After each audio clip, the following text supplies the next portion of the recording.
Welcome to the Holopath. This evening, I have the great pleasure of welcoming Thea Wirsching, who is one of those people who fits so well into the milieu of the podcast, as she's a scholar of literature, she is a master astrologer, and she is a creator of the American Renaissance Tarot deck. And obviously a practicing magician. So she covers all of these interesting, intersecting areas. Thea, you're very welcome. Thank you so much for having me and for the delightful introduction. I'm very excited to be here. So we got to know each other, I think, initially through tarot. Yes. However, so, you know, this is one of those things, the phenomena of the last few years, which has actually been a kind of wonderful silver lining to the miasma of COVID and lockdown and all of this stuff, is that it forced a lot of us to start seeking out a lot more of our colleagues and peers in the academic, literary, magical, tarot, astrology communities, and meeting online and exchanging online. And so we started creating these networks all over the world, some of which pre-existed, but it reinforced them, where you started to get to meet people who shared these interests. And for me, that was a bit of a revelation, because I had never had that much contact with other people who shared these interests in the world around me. Was it new for you to be in contact with colleagues who shared these somewhat esoteric interests? It was new when it happened. So essentially, I was wrapping up this PhD on occultism at UCLA, and I didn't really know anyone outside of my immediate Los Angeles community. And so anyway, a lot of this started a couple years after that, after I had my baby, and I couldn't go anywhere, and I was stuck at home because that's what happens when you're a parent. So I had a newborn, and that's when I discovered the internet. And I joined a magic class online, and it was just shocking because I met a lot of academics who had pursued higher degrees in magical topics, and they had not had the really terrible experiences that I'd had, right? I encountered a lot of pushback and a lot of prejudice, but there were a lot of academics who were making it with these topics. So yeah, it was stunning to me. And also because I came up in these cultures where it was very much like, don't tell anyone anyone what we're doing. And if you wanted to meet other pagans, it was sort of like you had to be recommended by someone personally and that sort of thing. And so just to see it broadcast on the internet, it still sort of shocks me. Me too. It's been weird to feel like everybody came tumbling out of the broom closet at the same time. But before we go on with that line of thought, because I mean, I think that's a fascinating thing to discuss. I want to ask you, I want to back up and ask you somewhat belatedly my opening question, which I've been putting out on people, which is this, to kind of situate ourselves. How would you describe your relationship to magic? Do you want a paragraph or a one-word description, or whatever feels appropriate? How would you describe? I think of my relationship to magic as expedient. I think a lot of people really noodle out on the art and the history of it. To me, it's usually about problem solving. It's like, there's something I want, I've hit a roadblock, I can't get it the conventional way, I will use magic. But because I'm such an unconventional sort of person, it usually seems like the easiest thing to do, right? It usually is the go-to, but it has a very expedient quality for me. Interesting, because you saying that puts me in mind of some reading I was doing and just talking about the different philosophies of magic, in a sense. And you know, the sort of the kind of the hackneyed division between high magic and low magic, but which we might rather characterize now as something a bit more like elite magic, or versus folk magic, or sort of so I've heard it also, the difference between theurgy and goetia, that kind of difference, where basically you've got one crowd who are interested in, you know, sitting in their towers, in their armchairs, noodling around with their souls, and the Right. other crowd who are like, you know what, I want to find my lost cow, and I need to do it. I need it now. Like I really, really need that cow, and Exactly. Yeah. and I think that's fascinating in what it tells us about. Um, I'm going to go there in what it tells us about people's social class and life experience. Oh, definitely. And I would interject there as well. So in the period that I was focused on my doctoral work, which was American history, that divide was highly gendered, right? So it was the men in the Masonic lodges and the other brotherhoods with access to the history books. And Hmm. then there were the women with the, you know, the spiritualist tradition. And then also in that category, people of color doing conjure and traditions like that. So absolutely, there's a social element there. And I intended with this project to just focus on high magic. You know, what is the history of high magic in America? And it wound up being an absolutely useless distinction because there is so much crossover. And I think it really is just about the class divide, like you were saying. So Absolutely. And I think, I mean, certainly strongly gendered, strongly racialized, all of those things that basically, like, if you've got the luxury and you've got the leisure to spend your magic time on very elaborate ceremonies, beautiful robes, and doing it in order to, like, ascend to a higher plane of consciousness, like, you know, dude, you've got too much time on your hands, you know? Um, or how nice for you, right? Um, Whereas, and absolutely, um, we do have this, the cliche is the wizard in the pointy hat with the starry robe, and the witch in black, you know, in the graveyard or the cave. mhm. Um, and I think that even though we know very well that those things are not set in stone, and certainly not now, but there's still a value to thinking with those stereotypes, because there's a fine line between stereotype and archetype. Yeah, yeah. Now, when you said that, like, when you decided to do this academic work, um, what year were you starting to do your postgraduate studies? Well, I had kind of a checkered progress through the academy because I dropped out a few times, but it was around 2002, and I had been Mhm. awarded in undergrad sort of like the top thesis prize for that year because I'd made a study of Anais Nin and astrology, which appears throughout her novels. And so Cool. I was looking at, yeah, elemental personalities, right? So there's the fire personality and the water personality and so on. And I just, for fun, you know, used my knowledge of astrology with that project. And I thought, well, maybe I could keep doing this in grad school. It would be great. And so I did a lot of work on the history of astrology when I started around 2002. And then that just kind of morphed into a general history of occultism in America because I had to search laterally, right? There was not that much information just on astrology. And so I was Mhm. fanning out a lot to related fields. Mhm. But yeah, it took me 10 years to get that degree. So I filed the degree the day the world was supposed to be ending in 2012, Ah, you know, the end of the world. So yeah, are, according to are the you are you sure it didn't? Are you sure the world didn't end that day?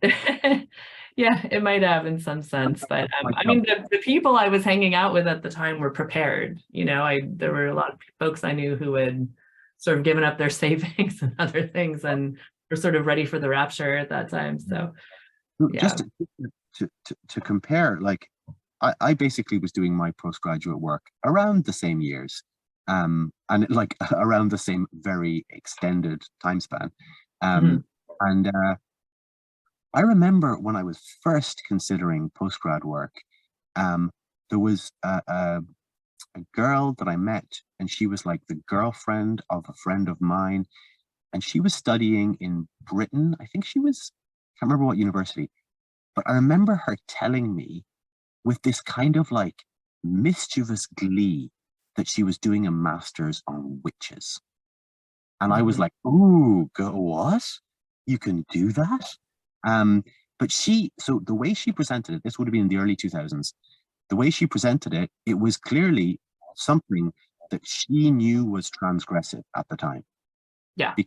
Because she was so pleased with herself, and it was a bit naughty to be getting away with studying witches, you know? And then like over those years, I remember I often, yeah, it sort of recalls what you were saying. I would come across pieces of criticism that included things like elemental associations or correspondences within texts, because as you know, and I know, and I think everybody probably listening to this knows, literature is just rife with occult material. Like, it's everywhere, and way more than we even are aware of to begin with. But so many writers and artists were practicing occultists, or at least they knew a lot about it. Right. And so whenever I'd come across these pieces of criticism that would like leave me this little breadcrumb trail where I was like, oh, wait, are we getting a bit into magic here? But I would never have considered making it my object of study. I would never have considered even openly talking about it in the academy at the time. I think that, so I finished my PhD just eight years ago.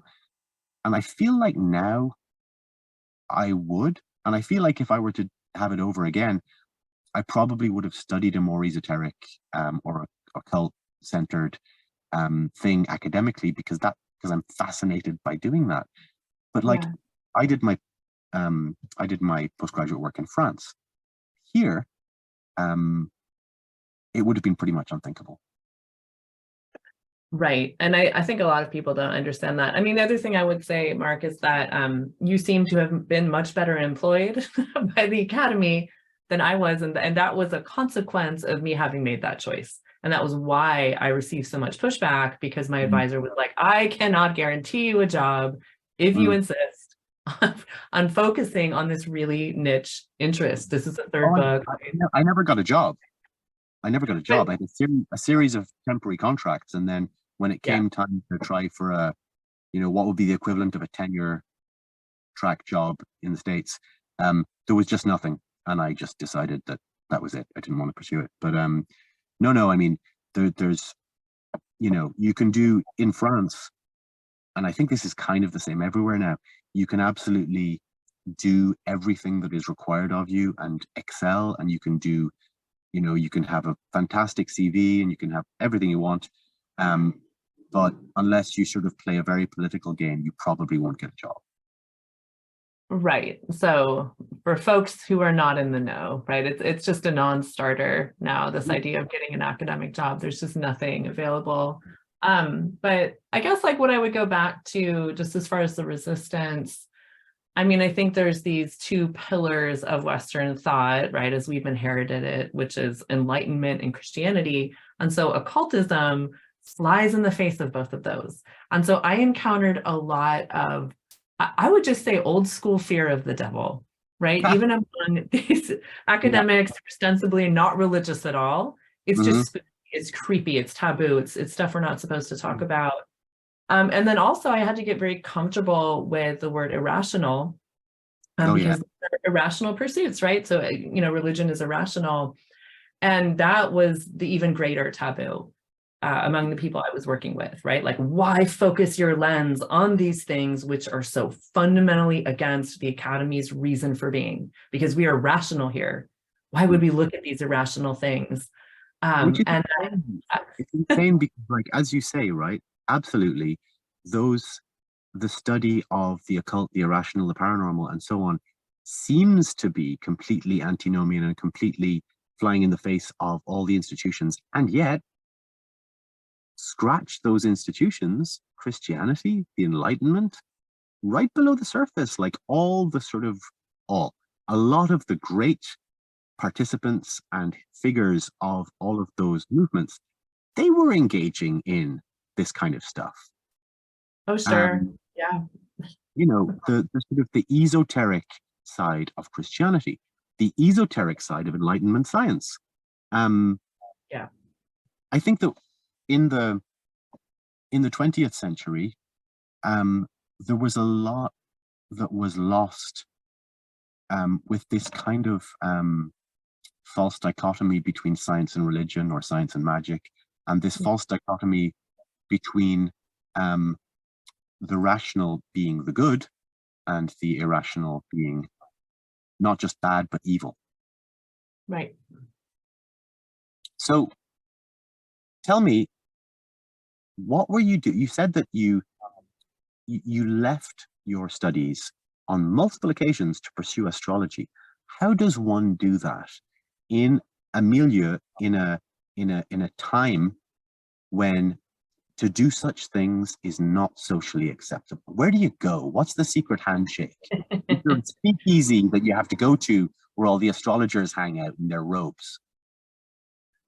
Well, let's see. So I use a pseudonym. I have Gemini rising. So I was really maintaining this double identity throughout grad school. So I was not telling people in one community what I was doing in another community. But as far as finding the astrologers, I mean, I actually failed out of my first year of college because I was having all of these spiritual visions and not going to class. And that's when I got my first astrology teacher, when I was 19. So this had been, you know, a hobby of mine for a very long time. I had this revelation when I was 19 that I was meant to be an astrologer, but I was very embarrassed by that. So I kept putting it off. What was that? Can I ask more about that? Like, you know, Sure. you said you were having visions, and then they somehow led you to your teacher. I'd love to know what happened.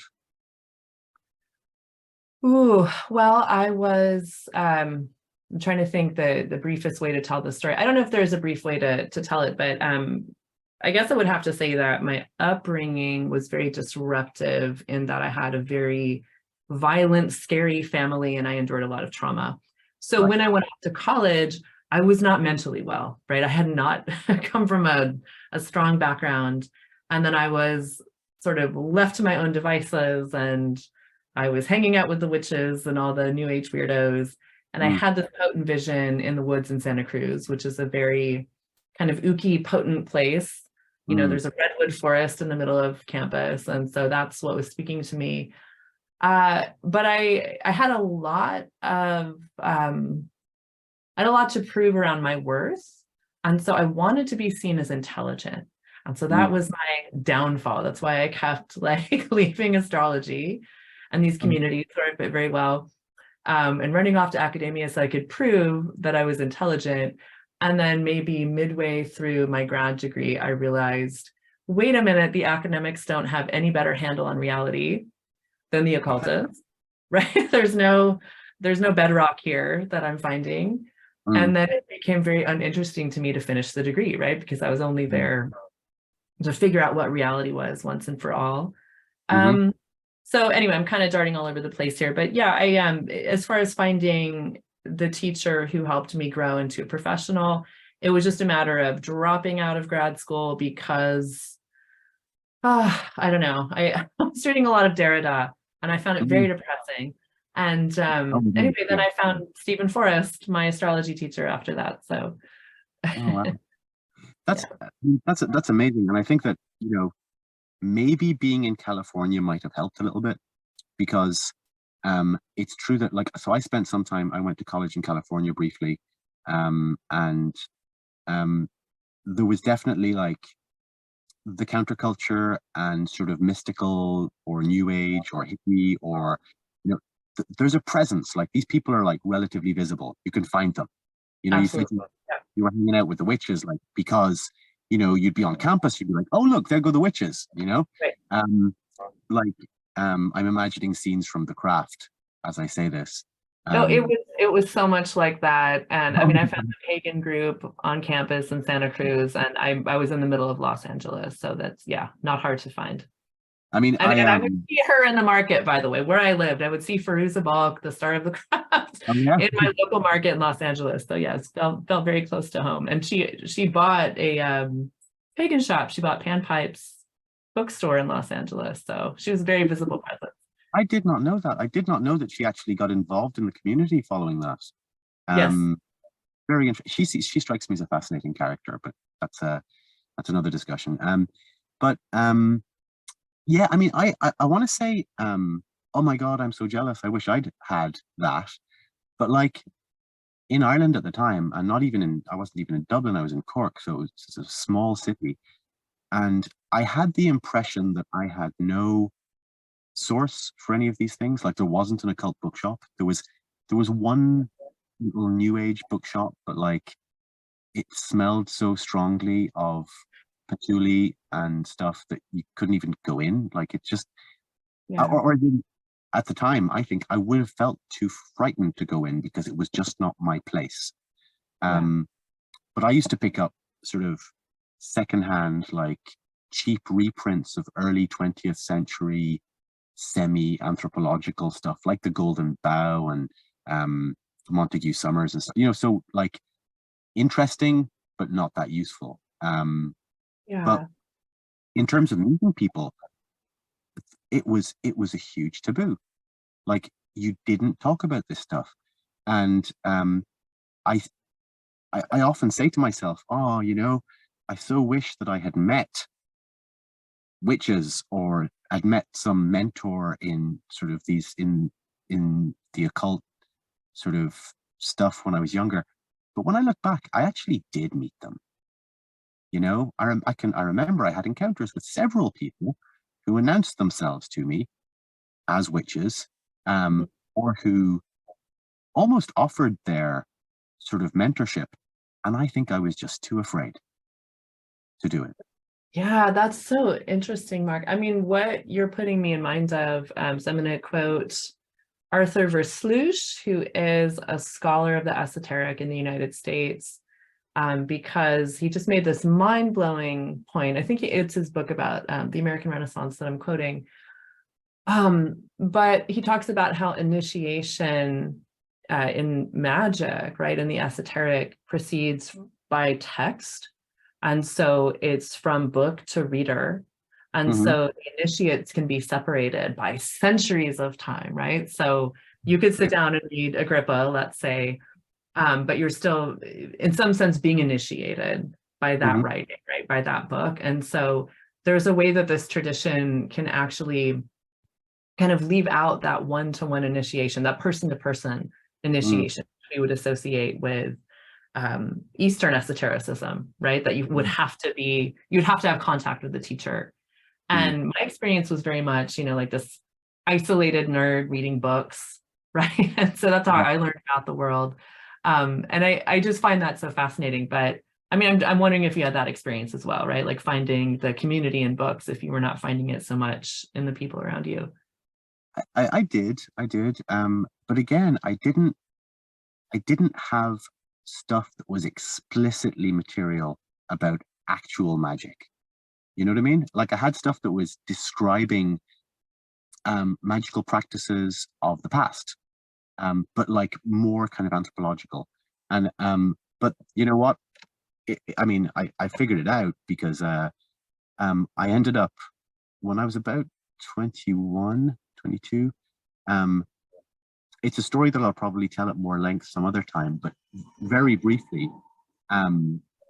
over a course of several months, had this kind of very intense initiatory experience, which was basically self-started, even though I did meet lots of significant characters along the way. It had that almost kind of mystery play quality to it, And at the time, I had never seen a tarot deck, and I had never seen a table of correspondences or anything like that, but I knew they existed. And so I made my own. I just invented them. And so I basically, like, from these little hints of what magic was supposed to look like, I kind of deduced from first principles enough to be going on with.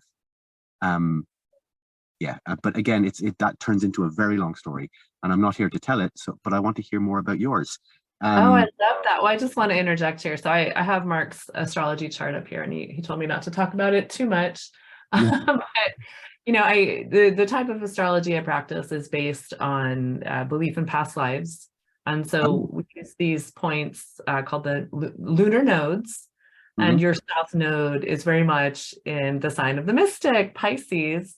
mm, And there's a lot more here about, esoteric information being a big theme of the past life.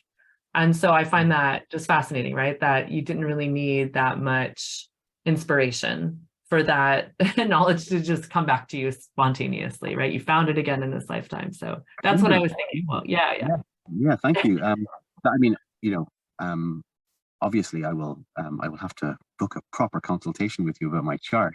Um, but astrology to me is, I've been, it's funny that we are talking this evening because just in the last week or so, I've had a couple of conversations about astrology. And one of my favorite astrology jokes, and I say this as a Scorpio myself, is astrology is all bullshit, except Scorpios really are bastards. Right. Um, I was joking about that with people, and then I was also joking about, the fact that I have always been a skeptic about astrology until I wasn't. And basically, as soon as I started learning even a tiny bit about astrology, it seemed to everything that I learned was either fascinating or seemed to really confirm that there was something to it. Mm. Um, and then, you know, for quite a while, I contented myself with just knowing sun signs of myself and people around me, and then started going a little bit deeper and learning about rising signs and moon signs and all of that. I still can't read a chart because it really confuses me. Yeah. But tell me, what is it about astrology for you? Oh, sorry, you said that you study the kind that talks about past lives. Is there a particular name for that? Yes, it's called evolutionary. And so it's essentially just what I would call modern Western astrology with the addition of the lunar nodes, which brings in that past life consciousness. So, so you asked me, what is it about astrology? What drew me to it? Yes, yes. I'm going to use that word expediency because, as I said, I was really a wreck as a kid because I was coming out of so much violence. I mean, I was taken out of my home and tried to be slotted into foster care and that sort of thing. It was just a big mess at home. And so to understand why, it was so unfair. Why did these things happen to me? Um, and I just didn't have a strong sense of identity from family. I didn't want to be associated with them, right? Because it had been Mm, so traumatic. So yeah. just looking for some meaning and some grounding beyond that. And astrology really helped me cope. And so it helped me forgive people because I remember being a young person Mm, and I was very judgmental yeah. and just had strong opinions.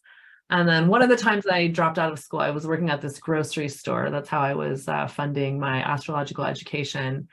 And Hmm. it was such a fantastic opportunity because I got to read everyone's chart in the break room, right? It was this Yeah, community yeah. of 70 employees. And so I just had this never ending stream of people who wanted their charts read. And the people I found so annoying and so odious, I would look at their chart and realize this is exactly who they're supposed to be. They're fulfilling their destiny, right? It takes all kinds. And so it's been a really healing perspective for me in just learning to accept what is, right? Just sort of understanding that each person has their divine purpose here. Mm, And I don't need to polarize against people, right? Everyone has their own perspective or their angle that they're working. And so it's brought me a lot of peace. Um, shall I go on or do you want to stop me there? well, let me just um sort of keep it going. Ask you a follow up. Is that is it is really fascinating, and I think um again you're really provoking me to reflect on this idea that people who use magic for aesthetics and philosophical reasons, um, that is a luxury. And people who use magic for practical reasons and expediency, they're the ones who need magic, you know? Um, Yeah, that rings very accurate for your, your, me. your idea that your idea that astrology is what helped you accept what is is fascinating too, because I don't think people think about it in those terms. But I love the idea that it made you aware that, like, there's all these, you know, obviously different types, different archetypes, different configurations of personality. And you know what? Some of them just don't go well together, and that's that. You don't have to get on. You don't have to like them. Very fascinating. Now, you said something else, and this is, I'm thinking about the introduction to your American Renaissance Tarot book, because you had some biographical notes in the introduction, and one of the things that really struck me there, and I think this circles around to your vacillation between the academy and the School of Astrology, is the idea that when you found out the way that literature was dealt with and analyzed in the academy, you were disappointed, and you went to astrology and magic to find something that was lacking in the academic study of literature. And you mentioned meaning, symbol, narrative. What was the other thing you said? Like, you felt that the academic study of literature was stripping it of those very things which had attracted you to it in the first place. Yes. Did you not have that same experience, Mark, when you went to study literature more formally? Because I think it's a pretty common experience that the students who just love reading and would be doing it anyway, you know, we go on and get those degrees. And then the problem is that the humanities are trying to become the sciences in order to compete. And that was especially true in my program. So I had a very kind of theoretical program. It was very soft on the humanities, I would say. So yeah, you know, again, like, this part of me had always been there, right? Just as a very young person getting drawn to astrology. And I would mention that Gemini rising thing again, because I always feel like I have these two personalities, and still today, if I'm wearing my academic hat, you know, I'm very skeptical and analytical, versus if I'm doing the astrological work, it is more intuitive, and I'm open to guidance. It's two very different ways of using my mind. Now I've forgotten the question. I've wandered off. I'm sorry. Not at all. Not at all. There is no such thing as a bad detour. But using narrative, yeah. I mean, I don't know if you found this either, but I when I was lecturing at UCLA, because I taught there for a long time, I think the default stance, you know, we have to present the world as, you know, purely material and mechanical, and take this perspective that God is dead, right? So I found that I was saying things to my students that I didn't believe, and I saw that it had this kind of deadening effect on them. And, you know, it felt terrible. I just didn't really enjoy the work that I was doing. Whereas when I get to sort of co-create a narrative with someone, whether I'm reading tarot or I'm reading an astrology chart, it's very healing. I mean, I really feel like I'm doing something positive, and I'm also receiving the healing, right? Just by participating in that space. It's good for my soul as well. So yeah, it just, it's more fulfilling to do this type of work. But then, of course, I also have an analytical mind that needs exercise as well, right? So I have, is there the other extreme where I miss academia for that, you know? I think that, like, you know, of all the magical arts, you know, astrology and alchemy are the ones most demanding of calculation and rigor and analysis. And, you know, there's a lot of data, and there's a lot of, like, interpretation of data, which what they're all about, right? So to me, those seem as scientific as the study of literature, just more fun, right? Like, just my own experience with studying and teaching literature at university level was, I was lucky to have always some teachers who didn't forget that literature is a pleasure, and who didn't forget to revel in the taste of words. And, you know, I tried to be one of them. And I remember in my PhD, I got sort of this kind of mild contempt from one of my readers for the PhD who said, yeah, it reads very well, by which she meant it was too accessible. Such an academic criticism. She said like, you know, there's really not enough theory. Because I always had been a fan of trying to say things, to communicate them in an engaging and clear way, you know? And my teaching was the same. And my teaching, I taught in high school as well, and I taught in university for a long time. And it was always about magic, really. Like, it was about the ineffable effects of literature and their beauty and their pleasure. Obviously, we do the technical parts too, but and it was about the inspiration and how literature could make our lives better, and how it could make us better people, and how it could give us a sense of connection with the other, like all of that good stuff. Like, I always really insisted on teaching that. And here I am without a job. So, you know, maybe that says something. No, that's very well stated. I mean, how I would translate what you're saying, because I ran into this experience again and again. The people in charge of my writing and such would say, you're having too much fun. That was the problem, right? You're just too delighted by this material. Exactly. Yeah, and I remember very clearly, I was fascinated by colonial American writing. And I read a lot of Cotton Mather, and he's famous for writing about the Salem witch trials. Okay, but I just became fascinated by him, and I gave my first grad school presentation on Cotton Mather to this revered professor, and he stopped me in the middle and said, I could not be happier with the research that you've done or your conclusions, but I don't think I like your tone. And he stormed off in the middle of my presentation because I was just too delighted by the material. And I mean, as you said, you know, oh, like what you've written is too accessible. You know, it's too much fun. It's too productive of joy.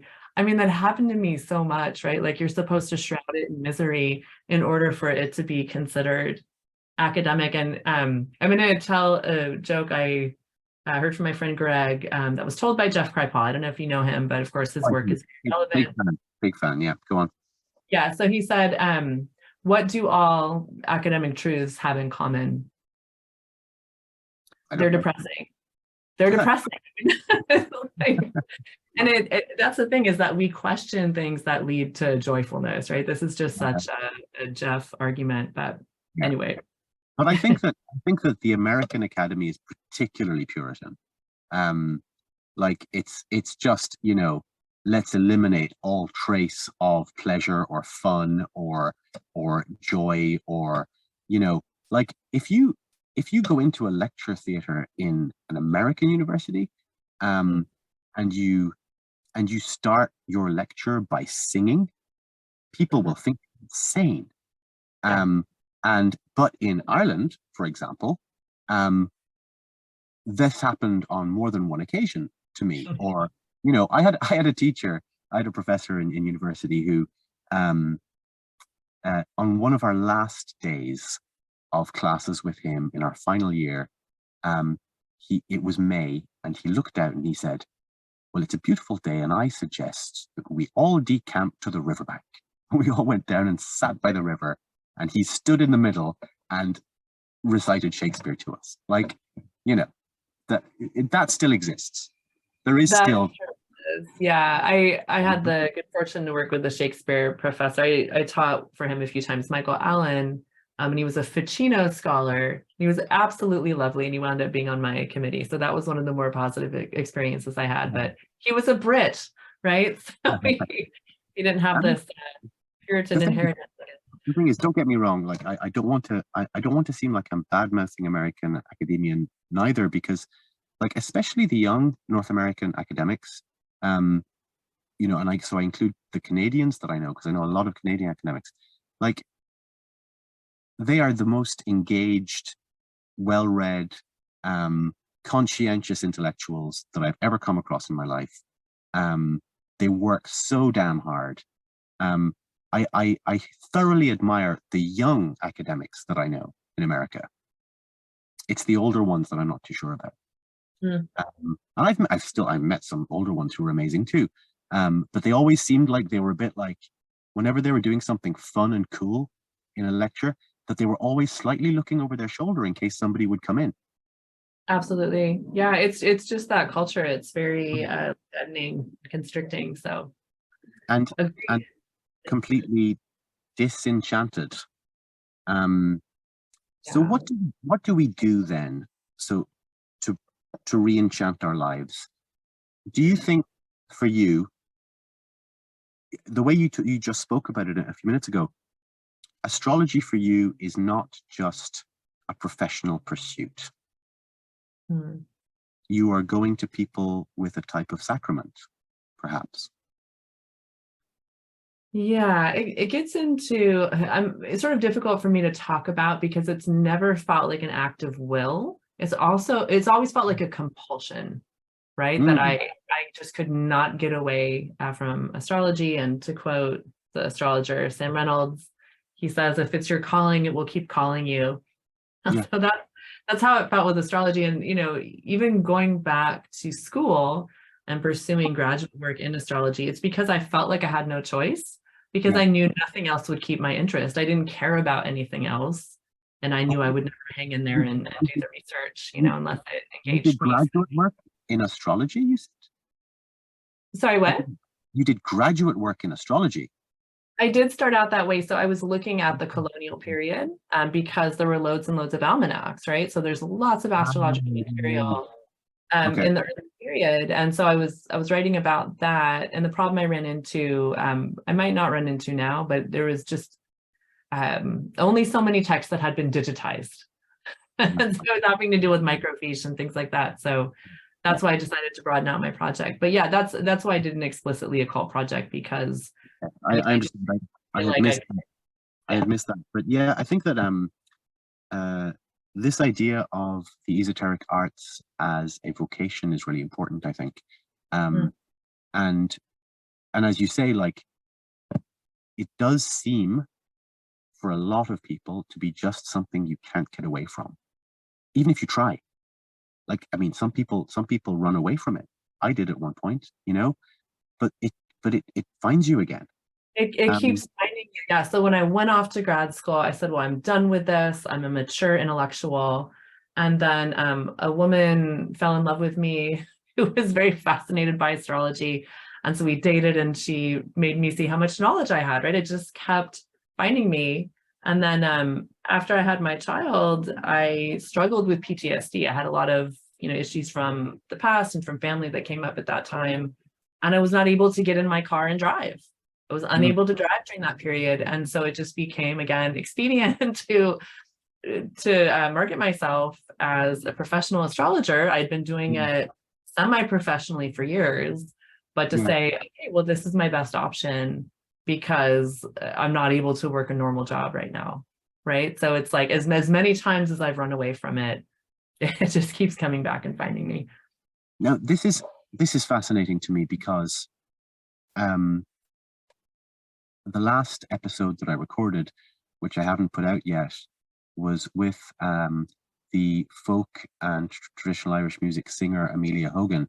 And the way that she talks about her experience of singing has something in common, in the sense that not only does she feel that it's a vocation that she kind of has no choice in, but that she also feels that the experience of doing it, to a certain extent, is not completely volitional, that there is a kind of like a channeling or something, that there is a sort of, and she also talks about, it's not just performance, or it's not just providing a service, but it is also, you are coming together with people and there is this kind of healing that's going on, or this kind of catharsis.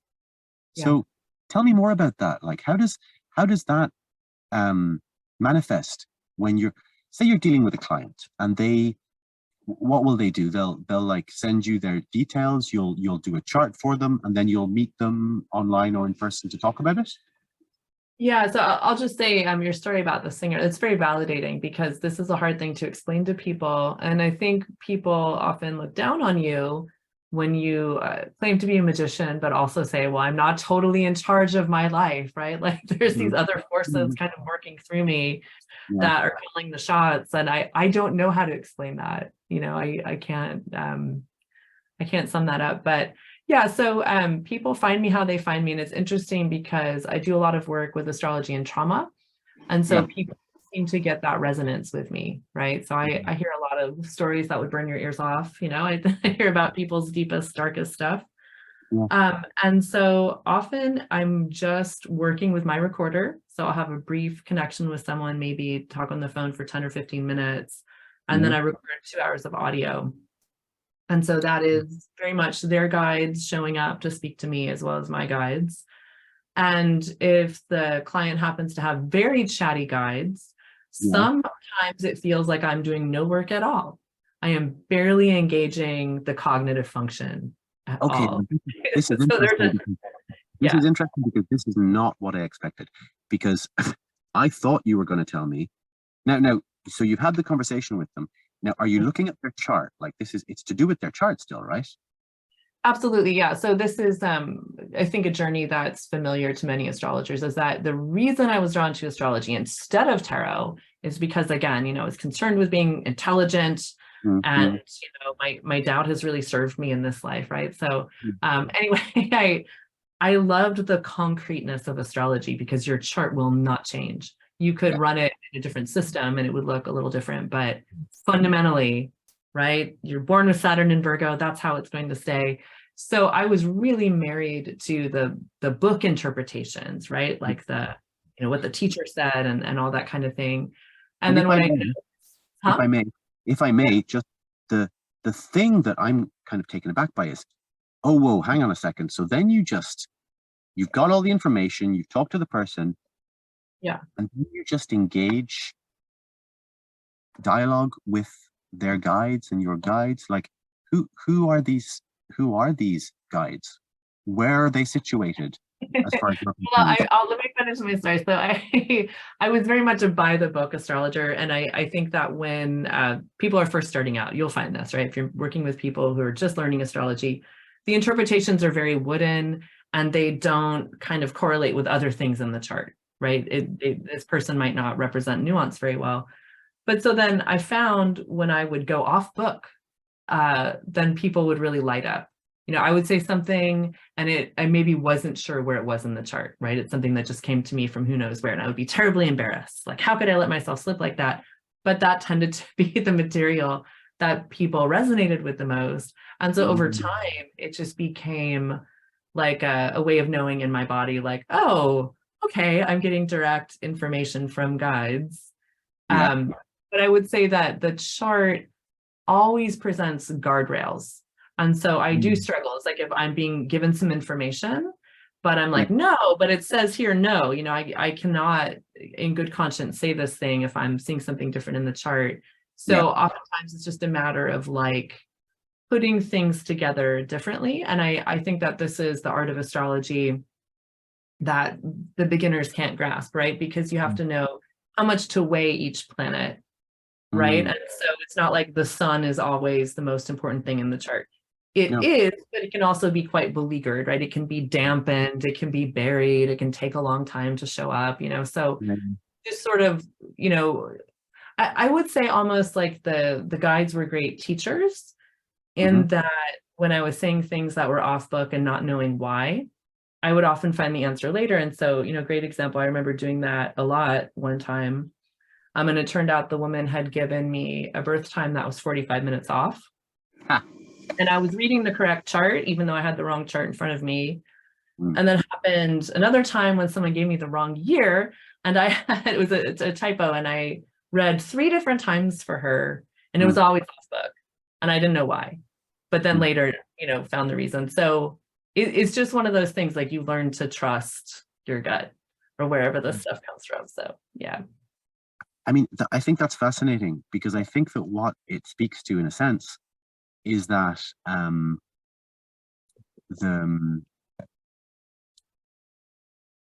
the type of divination system that one uses. So like in your case, the astrological system, or it could be tarot, or it could be runes or tea leaves, or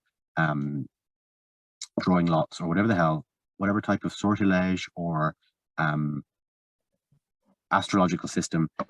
In a sense, it's just giving us an alibi for our visionary work, if you're somebody who has a gift for it. Like, so you've got, as you said, guardrails. Like, it gives you a kind of it gives you a map of where you're working, of what you've got to work with, let's say, but it also then liberates you to tap into that channel of connection where you're just knowing stuff that you have no way of knowing. Well, I agree and disagree. So I would say when I'm reading tarot, that is the permission to just let my intuition fly, right? So the images just give some prompts, and then I'm able to create something out of that. But astrology is more rigid and it's more fatalistic. And I think that is the scary part of the art. It's really creepy stuff, right? I mean, and people don't talk about this, but I'm teaching a beginner class right now at the Philosophical Research Society, and it's the first time that I'm doing that. And people are asking these questions that are just sort of very sensitive, right? So I'm trying to remember how I learned this, but if you can see the condition of how someone is going to die, right? Or if you can see accident or fatal disease, which you can. I mean, I learned how to do these things, and now I'm sort of stuck going, well, how do I want to transmit this information to students? Because I remember my first teacher, she sort of went through and looked at everyone's chart and would just casually say things like, diabetes will never bring a child to term. You know, she would just sort of whoa. announcements. And so, but you know, that is a regular experience of being an astrologer. You see those things, and then the art becomes, how do I convey this information in a way that's useful? And maybe I don't convey it because maybe it's not useful. So no, you make a good point that I shouldn't compare it to like sortilege systems, which are actually random, where you're randomly drawing things, because there's nothing random about the position of the stars and planets. Exactly, it doesn't change. So there is something more like immovable about it. Like if you have a difficult configuration, you will have that lifelong, right? And so I like this art because a lot of what I do is provide compassion, you know, and give people room to say, yeah, this thing has been really difficult, and I might never be great at it. I might always struggle here. And there is a kind of liberation in that, which is so different from our cultural framework, right? That it's like, oh, if you believe it, you can do anything. Like, it's very different than magic in that sense. Yes. That astrology acknowledges limitation. And For so, sure. you know, is there a danger of sort of fatalism, determinism, like, you know, say that you can see the moment and circumstances of a death? Is it that is unavoidably fated and there is no way around it, and you just have to live with it? Well, there's two different issues here, I would say. I mean, there's different schools of astrology, right? So the old school way would be the more fatalistic way, right? That you just read the chart that way. The school that I trained in is not into making predictions, but I do wind up making them because people want that. But I trained with Stephen Forrest, and he's really adamant that you can't see those things, right? There's always free will. There's always choice. There's ways that you can work with the planets. So I guess like the issue for me is twofold. There's like the way that you speak to people. Because you can do a lot of damage if you are pronouncing things, even if, like, let's say I saw cancer or something, right? The illness cancer. Does it serve someone to tell them that, right? I have to make that decision. And so I might say, you know, good idea to keep your regular checkup, you know, or have you had any unusual symptoms, right? I can kind of plant that idea, but that's different than giving them a pronouncement that everything is going to be terrible and they're going to suffer and, you know, lose years of their life or something like that. So I'm sorry, I probably wandered off, Mark. There's so many things on the table. So bring me back. That's okay. That's okay. No, because I mean, I think you're wandering off less than you think you are, because it's all kind of coming at the same sort of things from different angles, and I think that's really interesting. Like this idea that there is absolutely a kind of an ethical element, right? That you have, especially for you now, not just as a practitioner, but now as a teacher. How do you transmit to students the ethics of how to deal with difficult questions, sensitive questions, and questions of, does it serve the person to know or not to know?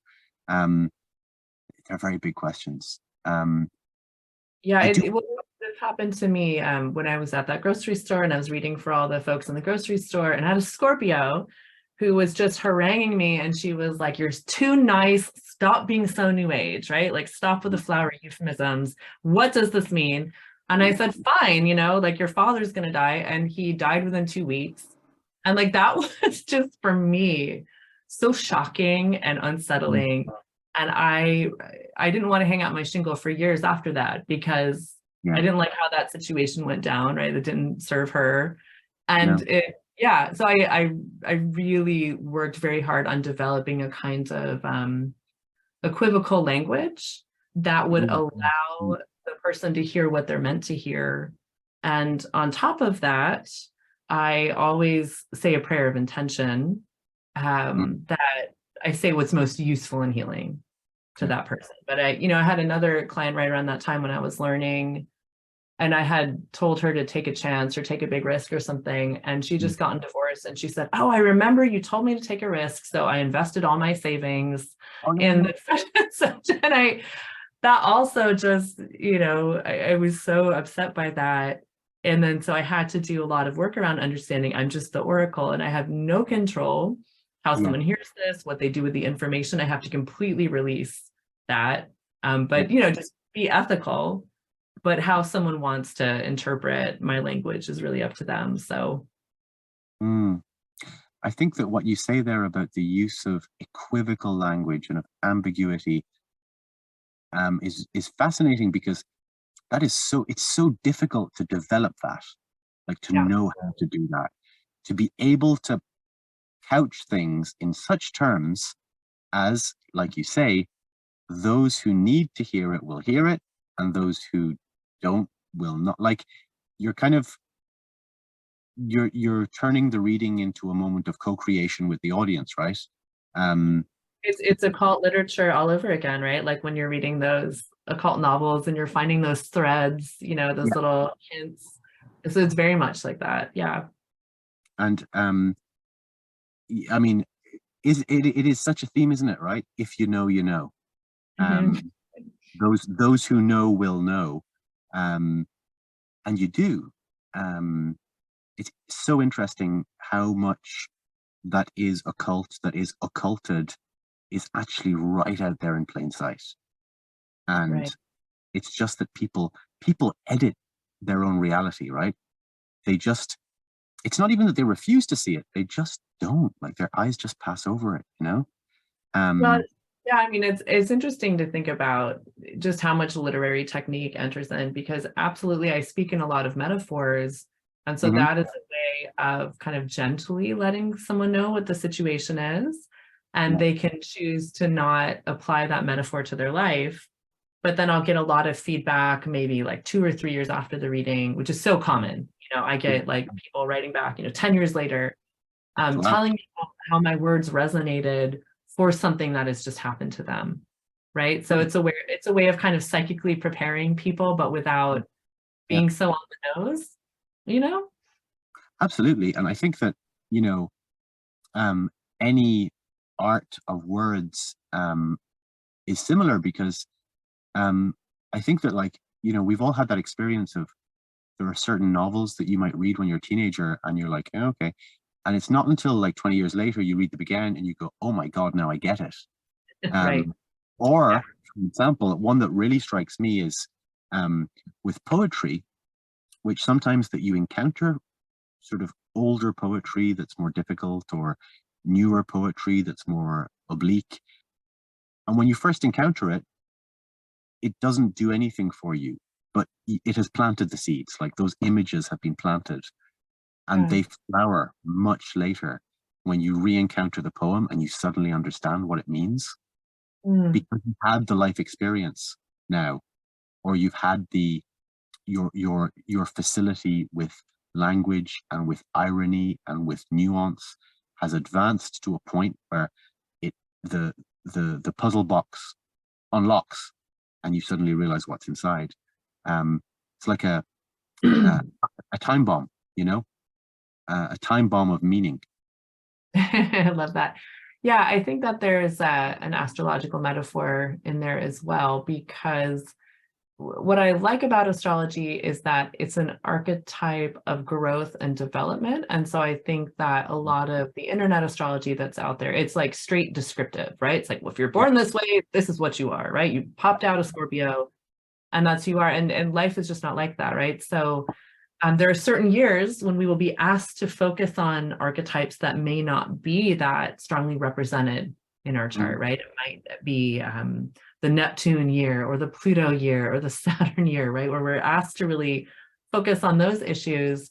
And so I'm thinking of this astrologer, Christopher Renstrom, who's wonderful and a friend of mine, but we were talking about the question of sexuality in the natal chart. And he said something so profound, and he said, it's often a matter of timing, not like this inherent, you know, you are or you aren't, right? So in other words, like when someone becomes queer, like that's a matter of timing as much as internal essence. And I just think that's just such a great way to look at astrology in general, right? Like these ways that we express ourselves, or these things that come out of us. It's so much about, you know, the constant motion that the chart implies. So yeah. I mean, it's and it's so beautiful as well, because as you say, like, it has this evolving narrative and this path, and yet also this kind of cosmically, vertiginously reassuring sense that all of it is cycles and all of it is going to come back around, and all of it fits together in this incredibly complex mechanism, but that to all intents and purposes is now and always has been and always will be, you know, this perpetual cycle of interlocking cycles. I don't know, there's for me that it's a model of personhood that is really fluid that way. That's what I think you're getting at. And I think that is so deeply pagan, number one, right? That it's seasonal, right? It's cyclical. exactly Trapped in time, and we're not the same essence forever, and all that good stuff. So yeah, I think of it very much like a spiral. And the example I like to use is that, you know, I'm a Virgo. This is very basic astrology, right? Virgo sun, and that has to do with your primary career. And so I actually chose literature as my first career choice because I thought, well, I'm so critical and analytical. yeah I need to give this function something to do. You know, I need to make it useful in the world. And that did serve me, you know, it served my ego, but I'm doing a very similar thing now. So, you know, kind of coming back around in that spiral, as you said, astrology is very technical and demands a lot of analysis, right? And interpretation, very much. It's very similar to interpreting a novel to me. Yeah. Right? So it's like I just keep deepening into the same type of thing, but the career description might look different. So absolutely. And I think that in that sense, your application of that kind of hermeneutic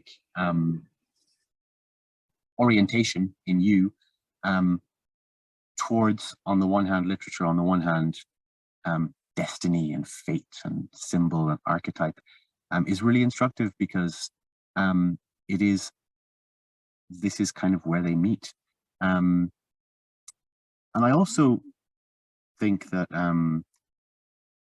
I'm still struck by the other part of your choice of role and vocation, or the vocation's choice of you, which is that clearly you've also been chosen by it, and chosen to do it in a way that is full of compassion and is to do with healing, and is to do with helping people to handle the kinds of traumas that you had the misfortune yourself to live through. So yes, there's a lot of analysis of data and a lot of coldly rational stuff, but there's also a very holy ministry, I think, involved. Yeah, absolutely. That's the Neptune in me, the Neptune squared the sun. Again, it's one of those things. I mean, like when I was 15, I was hospitalized for a suicide attempt, and it just really permanently transformed my worldview. And so it just became very clear to me at that time that I had to prioritize my mental health or I would die, right? So I had to always do self-care. And so, yeah, I think that it still impacts my orientation, where my sense is that the gift that astrology gives, it's about helping people cope, right? It's about helping people get fulfillment out of their lives. And so that's boilerplate for me. Yeah. I think most people are struggling with these very basic things of, I don't know, how to move like stuck emotional complexes or things they've inherited from childhood. And, that tends to be where I focus. Yeah. And I think that in doing so, you fulfill a very important role, because, to circle all the way back round to that idea of contemplative magic is for those who can afford it, and expedient magic is for those who need it, that when you're doing what you're doing, people who offer those kind of services, sometimes it's for people who can't afford, either financially or socially or intellectually, to like be in therapy for years, Absolutely. And, I got into it with someone over this who had questioned my integrity. And I was very angry about this because I said, all of these arts predate psychotherapeutic practice by centuries, right? Yeah. Like this was the original emotional health service, right? When people would go to the soothsayer or the witch, or, this is what people were always working with, but before psychology. So Yeah. And I think that again, that's where the service magic, and magic that is a ministry and so on, is so important, because we can't all afford to do the rational thing all the time. Well, and the other thing is that the way the psychotherapeutic model is set up is that you're supposed to go every week or every other week so that the therapist has consistent income.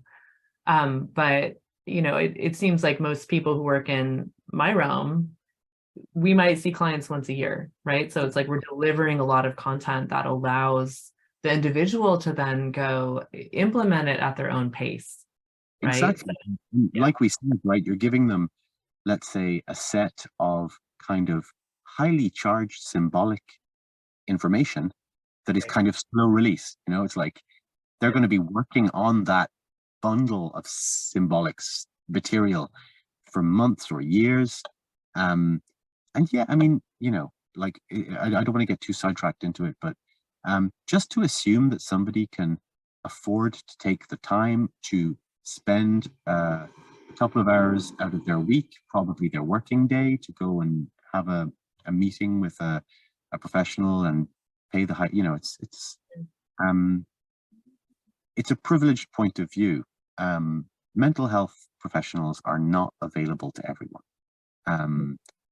And not that I'm obviously advocating that whatever, we should replace one with the other, that ideally they should be used in concert, right? I think, I mean, I walk the line with that. So, I mean, if I'm encountering someone who's clearly mentally ill, I Mm, always advocate that they do that first. mm, But I think a lot of times traditional psychotherapy does not serve people, and they hear disempowering things there, and again, there's this wonderful diversity in astrology of what works for folks. So we could just talk about relationships, right? yeah, Some folks might like a very hands-off relationship where their partner lives separately, and they don't like a lot of physical touch, and they're not too into sex or whatever. And that sounds kind of pathological if we're running it through the pop psychology framework, but there mm, are astrological archetypes that show that, yeah, right? Like some people just don't need that much physical or emotional intimacy, and astrology normalizes that, mm, whereas psychology pathologizes it. And it's true in reverse as well. Some charts are extremely codependent, and you could not tell this person, go live your own life, mm. develop yourself. Like that's just not what they incarnated to do. So I never tell people to stop going to therapy, but sometimes it's so clear that they're getting a disempowering message that's not Mm. true to their authenticity. But I think that, both in terms of the mental health models that we have, but also in terms of, like, honestly, the reality models, the rationality models, like a lot of those are also just being so called into question um, in the last 20 years. A, because of the attacks on just like the validity of any facts or knowledge or evidence, which are going on all around us, which has made the whole thing a shaky proposition. But also just like in the sciences and in the academy and in in medical science and in psychiatry and in neurology and all these things, so often they're starting to come to conclusions that people who are um, working in sort of magical paradigms are like, yeah, that's what we've been saying all along, right?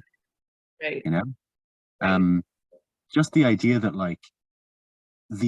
that there is a sort of objective and rational reality that we can measure and agree on is proving less than useful sometimes. Um, anyway, I have a feeling that we could probably continue this conversation for a very long time, but I'm coming up to the end of the projected length of the episode. Um, Tell me what do you have any other projects in the works in terms of writing or in terms of literature? Because you had your American Renaissance Tarot a while ago. You're not currently um, working on scholarship, as far as I know. So you've got the astrology side. Tell me about the literary side. What's going on?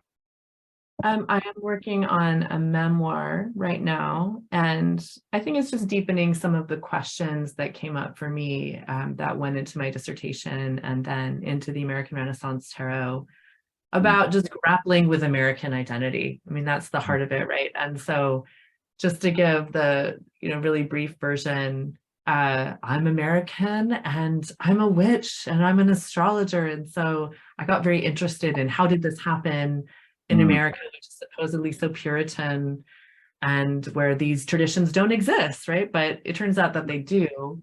So I think the search began as me looking for my own roots. And yeah. so, yeah, the memoir to me feels a little bit more inclusive, weirdly, given that it's about me, but it is exploring sort of like what is the American inheritance, right? What is this Mm, all about? And so it's not just about me, it's about my ancestry, kind of mm, weave back and forth. And then I do have a workshop coming up this summer. It's a healing workshop focused on the planet Ceres, which is mhm, a magical interest of mine as well as astrological. But there's this asteroid, which is a dwarf planet now. It's classed as a dwarf planet in common with mm, Pluto. And Ceres has a lot to do with food. That's her astrological meanings, one of them. And so I'm doing a kind of inquiry into the astrology of food and healing eating disorders and that sort of thing. And I'm working with a somatic practitioner, and that will happen in the summer. So there'll be some sort of Ceres workshop this summer. That sounds fascinating, and I will will be sure to put a link in the show notes to your website and your any links to upcoming events such as that workshop, for example, and also your links as a practitioner if you want me to do that. Fascinated to hear about the memoir, and I look forward to reading it. I think that I kind of almost laughed because you said these things aren't supposed to exist in America, which is such a Puritan country, and I was about to say, well, there's your answer right there. Why they exist. I mean, they brought over a lot of occult books in their libraries, but it was mostly the mystical Christians, not the Puritans. Go ahead. But also, I had the experience last year of teaching American literature for the first time. I'd usually concentrated more on British and Irish literature, and so I had to give myself a crash course. And one of the things that really sort of influenced the way I taught that semester, kind of a survey of American literature, was an article that I read just before I began. And it was actually an article about American folk horror and sort of the American Gothic mode. And I believe it was the title or the subtitle of the article, which was just, spoilers, it's all a Native American burial ground. Oh, right. Yeah. I remember. Like everything is built on a Native American burial ground. It's all haunted. And when I realized that like American history is profoundly haunted, that gave me my way into that course, you know? Yeah, I think it's something that America is just maybe on the threshold of owning up to. And I would link that to our Pluto return, which happened last year. But that to me is the Pluto return. Like, let's acknowledge these horrors in our past. Like, I really don't think that we've done that culturally. No. But we're sort of chipping away at it now, right? It's starting to happen. I mean, to me, it looks like not just a chipping away, but that there's almost like a process of purging. Like it's quite violent. Like it's been opened up, you know, and the process of seeing all this kind of toxic material spewing out is quite kind of. I think people are quite disturbed. Yeah, it's not the part that it hasn't come to the healing yet. And so if anyone's interested, I have a talk up on Vimeo about America's Pluto return, but I compare it to the time when Pluto was discovered in the 1930s, which is around the same time that AA came up. And so I think Pluto very much has this energy of AA, right? We have to make our fearless inventory, and we have to kind of acknowledge the shadow, but that's not actually the healing, right? So the healing looks very different. So I think we're very much in this like fearless inventory purging stage, but we haven't actually put the culture back together. Sorry, good. You know, fearless inventory, like the whole kind of, you know, facing up to it. I think that's a great phrase from AA. Very good. So I mean, it's an incredibly rich discussion, and I think maybe maybe you'll come back sort of when you've advanced on your memoir, and we can talk about that. We can talk about America a bit more, because that's a whole other topic that I think we could really get into. Yeah, it's been such a delight, Mark. I've loved this conversation. Thank you so much for having me on. Absolutely delightful. It was a real pleasure, and thank you for being here. I'll speak to you again soon. Okay, take care. Bye.